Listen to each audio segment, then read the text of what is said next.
सारे विद्यार्थी मेरे साथ एक श्लोक को बोलेंगे। पिता रक्षति कौमारे, योने भर्ता रक्षति, वार्धक्ये पुत्र पौत्राश्च, न स्त्री स्वातंत्र्यम् अर्हति।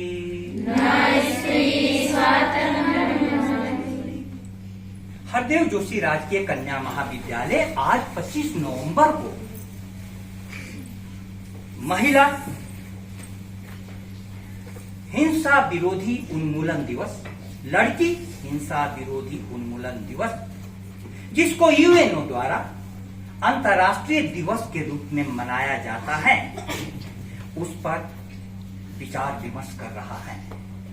और इस सभागार में होम साइंस की प्रोफेसर डॉक्टर रक्षा मैम, सोशियोलॉजी के प्रोफेसर कमलकांत जी, हिंदी की प्रोफेसर मीनाक्षी अधिकारी मैम, छात्र संघ कार्यकारिणी की महासचिव हेनी कंसारा एवं प्रिय विद्यार्थियों, आप सभी की उपस्थिति में जो महत्वपूर्ण बिंदु उभर करके आए और कोमल ने यह प्रश्न किया कि इस प्रकार की दुनिया में हम कैसे बच सकते हैं, इस प्रश्न के उत्तर को मैं सबसे पहले देना चाहूंगा।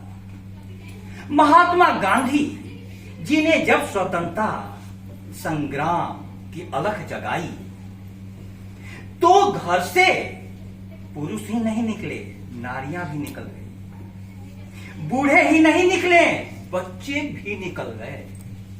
उस समय एक पत्रकार ने यह प्रश्न पूछा था कि लड़कियों के बाहर निकलने से, महिलाओं के बाहर निकलने से क्या नैतिकता को खतरा नहीं है, क्या चरित्र को खतरा नहीं है? महात्मा गांधी का जवाब बहुत प्यारा जवाब था। उन्होंने कहा कि उस चरित्र को मैं चरित्र नहीं मानता जो घर की चार दीवारी में ही सुरक्षित रह सके। उस नैतिकता को मैं नैतिकता नहीं मानता जो भीड़ में कहीं गुम हो जाए। असली चरित्र की परीक्षा तो यह होती है कि आपके सामने आपके प्रलोभन को खींचने वाले सारे तत्व मौजूद हैं और फिर भी आप प्रलोभित नहीं हो। आपकी नैतिकता तो उस समय परवान चढ़ती है जब आपको गिराने के लिए 1000 हाथ तैयार हो, फिर भी आप नहीं गिरे। आज मैं आपसे कहना चाहता हूं कि मंच द्वारा दिए गए कई विचारों से मैं सहमत भी हूं और असहमत भी हूं। निश्चित रूपे लड़कियों के लिए यह एक खतरे का समय है और यह खतरा आज इतना बढ़ गया है कि आप अपने घर में भी सुरक्षित नहीं हैं। क्यों सुरक्षित नहीं है, उसको एक उदाहरण देकर के मैं समझा दूं। आज सोशल मीडिया की बात चल रही है, स्मार्टफोन की बात चल रही है। विश्व के सबसे प्रतिभाशाली लोगों को गूगल जैसे कंपनियां यूज कर रही हैं कि आप ऐसे टेक्निक अपनाएं जिससे तुरंत बच्चे का ध्यान पढ़ते हुए भी हम खींच सके।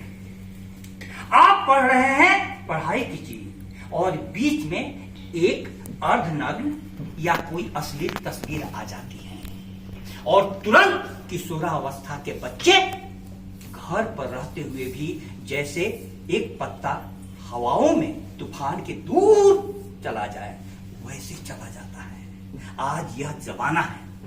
अब मैं आपके सामने कहना चाहता हूं कि इसमें उपाय क्या है। मैं भी जिस परिवेश में रहता था वो परिवेश बहुत अच्छा नहीं था, बहुत नकारात्मक था। ऐसे बच्चे थे जो गलत कामों में थे, लेकिन मुझे पता ही नहीं चला कि हमारे अगल बगल में क्या हो रहा है, क्योंकि मेरी निगाहों में या तो खेल था या पढ़ाई, या तो खेल था या पढ़ाई। जब कुछ कभी मेरे पास खबर आती थी कि ऐसे ऐसे काम हो रहा है तो मुझे आश्चर्य होता था कि अच्छा इसी मोहल्ले में हो रहा है।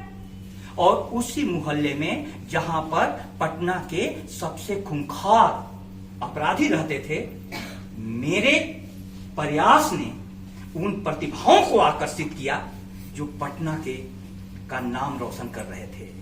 उसमें से एक अभी उत्तर प्रदेश के सबसे बड़े पुलिस अधिकारी, पुलिस कमिश्नर डीके ठाकुर हैं, ध्रुवकांत ठाकुर। अब हुआ क्या, मैं कहना आपको ये चाहता हूं कि आपकी निगाहें, आपका चेहरा सूरज की तरफ हो तो आपका जो भी कदम उठेगा सूरज के नजदीक ले जाएगा, और आपने सूरज के विपरीत दिशा में कदम कर लिया, आपका जो भी कदम उठेगा अंधेरे की ओर ले जाएगा। विज्ञान की नजर में सूर्य से 1000 किलोमीटर दूर खड़ा हुआ व्यक्ति 1000 किलोमीटर है, लेकिन यदि आपकी निगाहें मुख सूरज के विपरीत दिशा में है तो धर्म की नजर में आप 1000 किलोमीटर नहीं, लाख किलोमीटर दूर हैं। इसीलिए प्यारे विद्यार्थियों, मैं बार बार कहता हूं, तुम पढ़ो, मौलिक पुस्तकें खरीदो, शिक्षकों के संग में रहो। ये सब खरपतवार जो अगल बगल में उग आते हैं, वो खरपतवार उगेंगे ही उगेंगे, उनको खाद पानी की भी जरूरत नहीं पड़ती है। लेकिन आपका ध्यान यदि फूल को खिलाने पर हो, आपका ध्यान पूरी तरीके से जड़ों में पानी देने का हो, तो मैं बोल रहा हूं यह कि फूल खिल कर रहेगा, फूल खिल कर रहेगा, फूल खिल करके रहेगा। आज जमाना माना कि बहुत विपरीत है, लेकिन उस जमाने की विपरीतता को अपने चुनौती के रूप में, मैंने जो श्लोक पढ़ा उसमें कहा गया है कि कौमारावस्था में पिता रक्षा करता है, युवावस्था में पति रक्षा करता है, और वृद्धावस्था में पुत्र और पौत्र रक्षा करते हैं। अंतिम लाइन बहुत खतरनाक है, न स्त्री स्वातंत्र्य महरती, स्त्री किसी भी प्रकार से स्वतंत्रता देने के योग्य नहीं। यह लाइन पुरुष प्रधान मानसिकता को बनाने वाली है।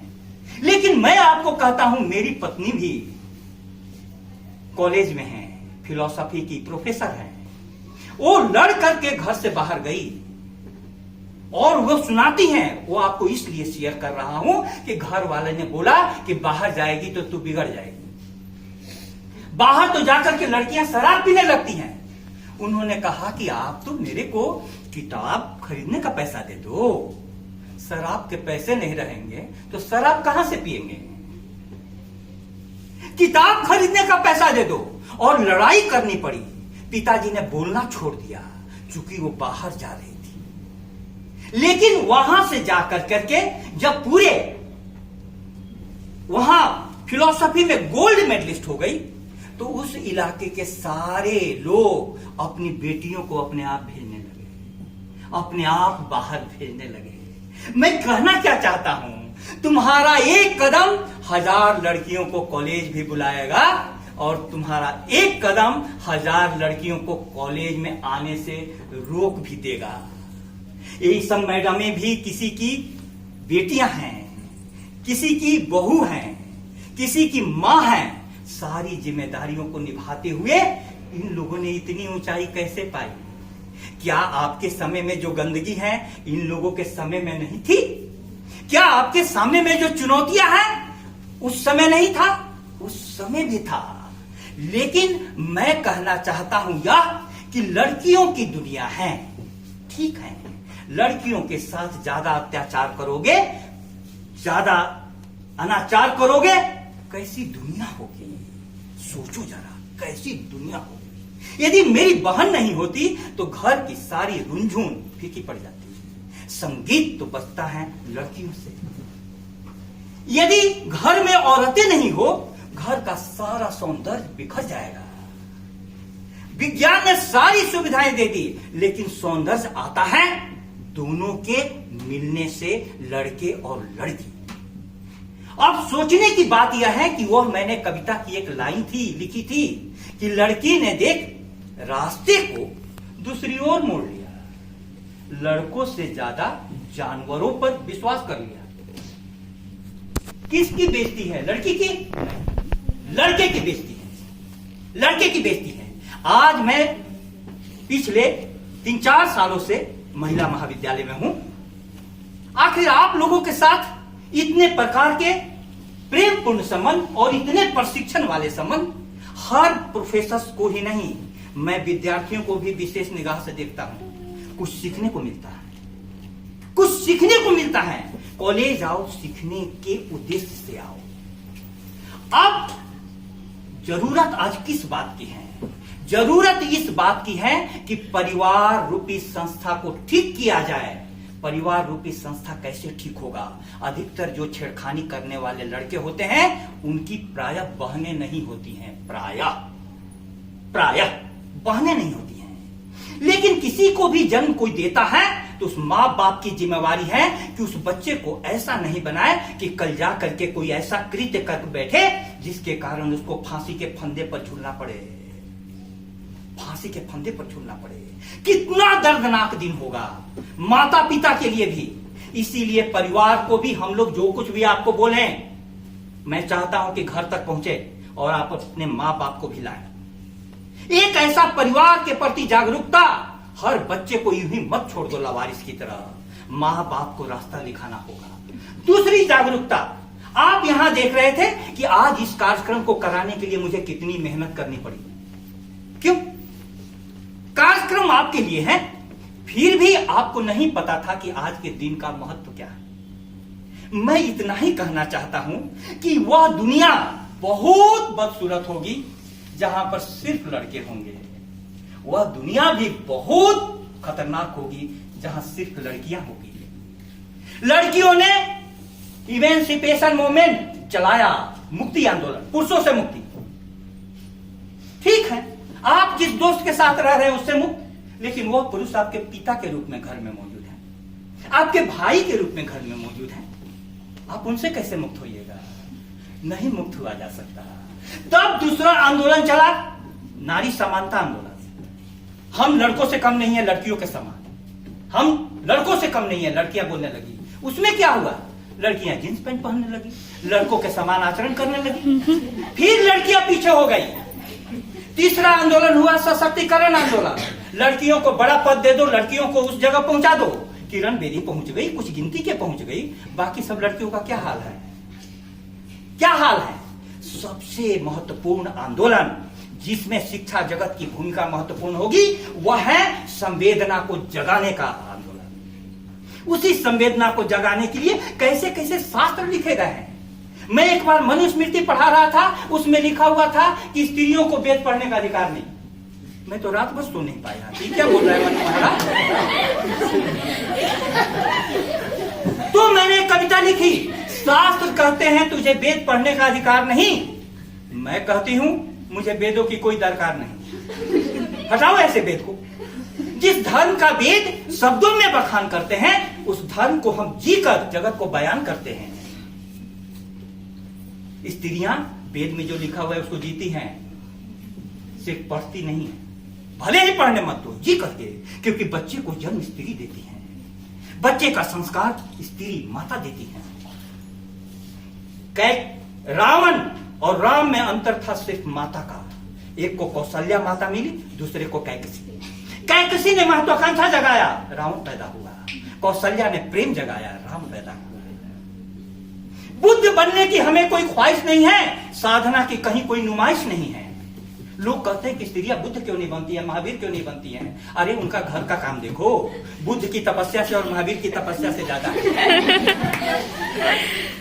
बुद्ध बनने की हमें कोई ख्वाहिश नहीं है, साधना की कहीं कोई नुमाइश नहीं है। जिन दुखों से भागकर पुरुष बुद्ध कहलाते हैं उनसे गहन दुखों में भी हम मुस्कुराते हैं। मेरे पिताजी मिलिट्री मैन थे। एक दृश्य याद आता है कि अचानक हम दोनों भाइयों ने सुबह का जो खाना खाया पचा नहीं, बहुत उल्टी होने लगी, रिक्शे पर ला दिया हॉस्पिटल ले जाने के लिए। पिताजी को ऐसा लगा कि उसमें से एक मर गया, ऐसा लगा, अचेत हो गया। पिताजी तुरंत कूद करके माँ पर बहुत नाराज होकर के फिर छोड़ करके भाग गए। लेकिन आज भी वो दिन याद आता है, मेरी माँ नहीं भागी, भगवान का नाम लेते हुए कि जब तक मैं जिंदा हूं मेरा बेटा मर नहीं सकता। दोनों बेटों को पिताजी चले गए मिलिट्री मैन। बुद्ध बनने की हमें कोई ख्वाहिश नहीं है, साधना की कहीं कोई नुमाइश नहीं है। जिन दुखों से भागकर पुरुष बुद्ध कहलाते हैं, उनसे गहन दुखों में भी हम मुस्कुराते हैं। किंतु जब मेरी रचना ही मुझे नकारने लगी, जन्म लेने के पहले ही अस्वीकारने लगी। क्या हुआ? एमनियोसेंटेसिस टेक्निक आया था कि लड़कियों को तीसरे महीने में पता चलता है कि लड़का है या लड़की, और रोगों से लड़ने के लिए। और हमने उसका क्या उपयोग किया? कन्या भ्रूण हत्या के लिए। कन्याएं मर गई, क्या हुआ? बहुएं खोजना मुश्किल हो गया। अब बहू लाई जाती है और लाखों रुपए लेकर के 2 दिन के बाद देखो कहां को कौन घाटे में रहा। मैं कहता हूं कौन घाटे में रहा, बताना अपने घर पर कौन घाटे में रहा। किंतु जब मेरी रचना ही मुझे नकारने लगी, जन्म लेने के पहले ही अस्वीकारने लगी, तो मैं यह तेरे लिए संदेश लाई हूं, सृष्टि प्रक्रिया बंद करने का ऊपर से आदेश लाई हूं। जिस दिन स्त्रियों ने हाथ खींच दिया, उस दिन सृष्टि नहीं चल पाएगी। तब मेरी लाइनें आगे बढ़ती हैं। फिर मत तरसना कभी मां की लोरियों के लिए, मत इंतजार करना रक्षाबंधन की डोरियों के लिए। न तो प्रेम का बनकर तेरे सुने जीवन में कोई बहार लाएगी, न बेटी बनकर कोई आंगन में खिलखिलाएगी। तू फिर जीते जी मौत को तरसेगा, क्योंकि मेरे हिस्से का प्रेम तुझ पर कभी न बरसेगा। परमात्मा से मैं प्रार्थना करता हूं कि वह दिन कभी नहीं आए जब स्त्री के हिस्से का प्रेम पुरुष पर नहीं बरसे, और पुरुष के भी हिस्से का प्रेम स्त्री पर न बरसे। इसीलिए मैथिली शरण गुप्त की वह लाइन मुझे बहुत याद आती है कि नारी के जिस भव्य भाव का साभिलाष भासी हूं मैं, उसे नरों में भी पाने का उत्सुक अभिलाषी हूं मैं। यदि घर की स्त्रियां अच्छा खाना बनाती हैं तो मुझको भी सीख लेना चाहिए। झाड़ू लगाती हैं तो मुझको भी पोछा पकड़ लेना चाहिए। कम से कम इतना तो बदलाव लाना पड़ेगा, तब जाकर के एक सुंदर दुनिया होगी। उस सुंदर दुनिया के लिए हम लोगों ने अभी जो विचार विमर्श किया, परमात्मा इसको सार्थक करे। बहुत बहुत धन्यवाद।